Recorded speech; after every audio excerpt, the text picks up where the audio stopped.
आप सभी लोगों को मेरा नमस्कार। गुरु एंड डिसाइपल चैनल में आपका स्वागत है। आज का दिन विशेष है क्योंकि महाराज जी आज के दिन 11 सितंबर 1973 को समाधिस्थ हुए थे।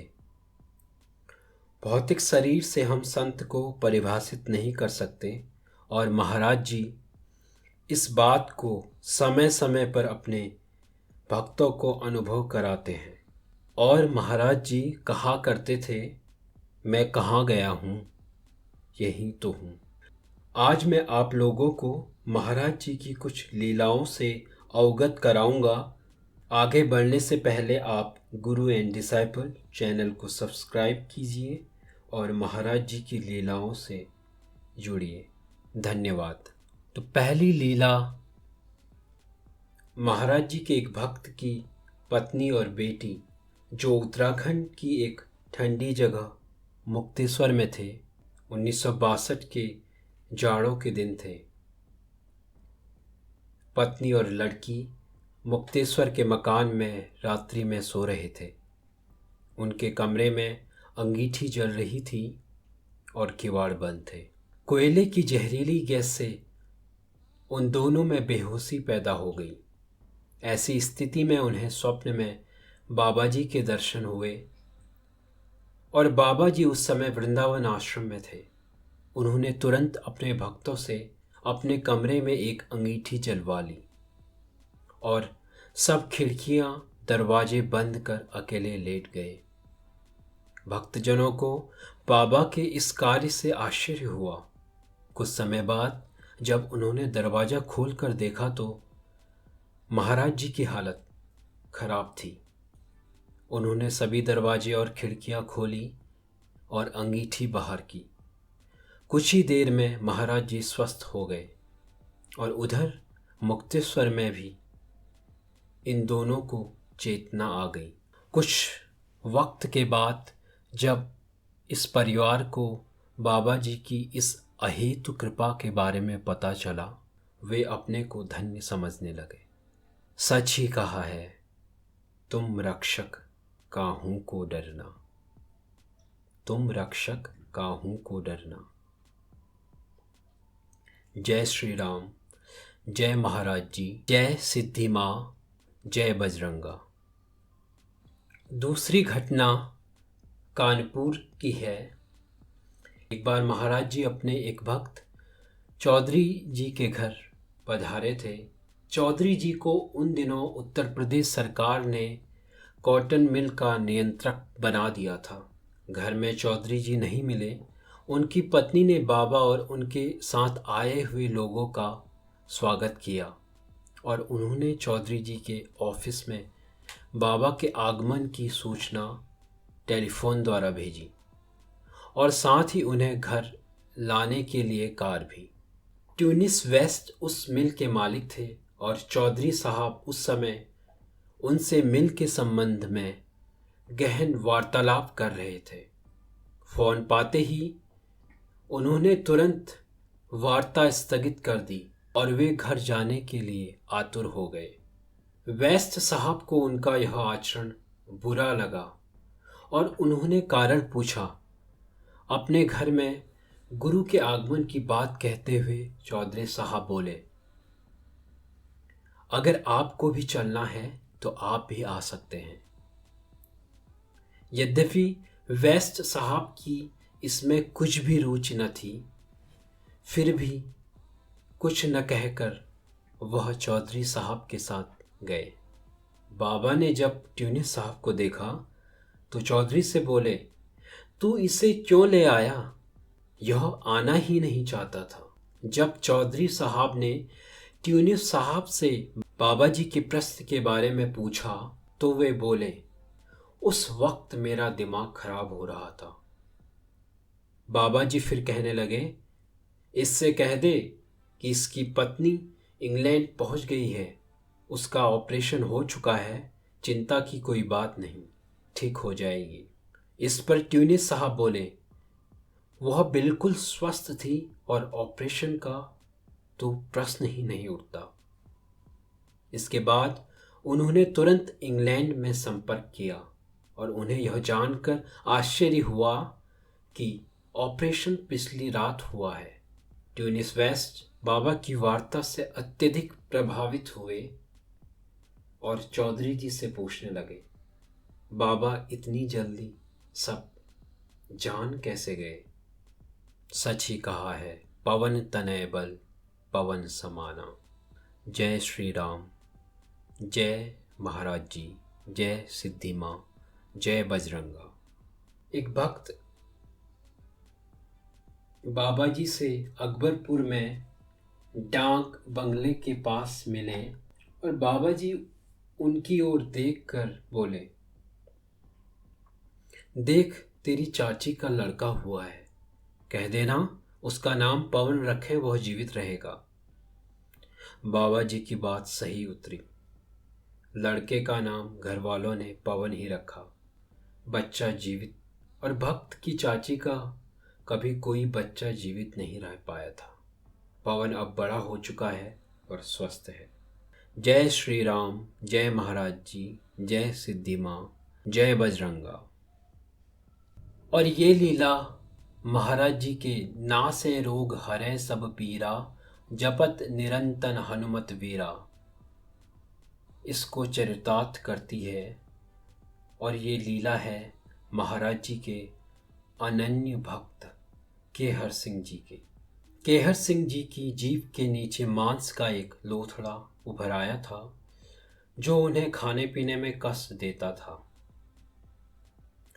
डॉक्टरों ने परीक्षण करने के बाद कैंसर बताया और केहर सिंह जी बहुत दुखी हो गए कि कैंसर का कोई इलाज नहीं, बच्चे छोटे हैं, मेरे बाद इनका क्या होगा, बाबा जी का भी पता नहीं कहाँ हैं, उन्हीं से कुछ कहता, आदि आदि।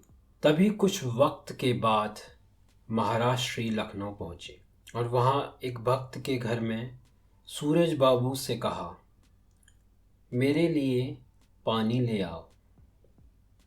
फिर प्रेमलाल से कहा, दांत खोदने को एक सीख ले आओ।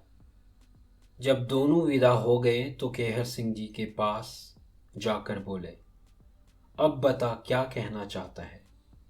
केहर सिंह जी ने अपनी व्यथा बताई।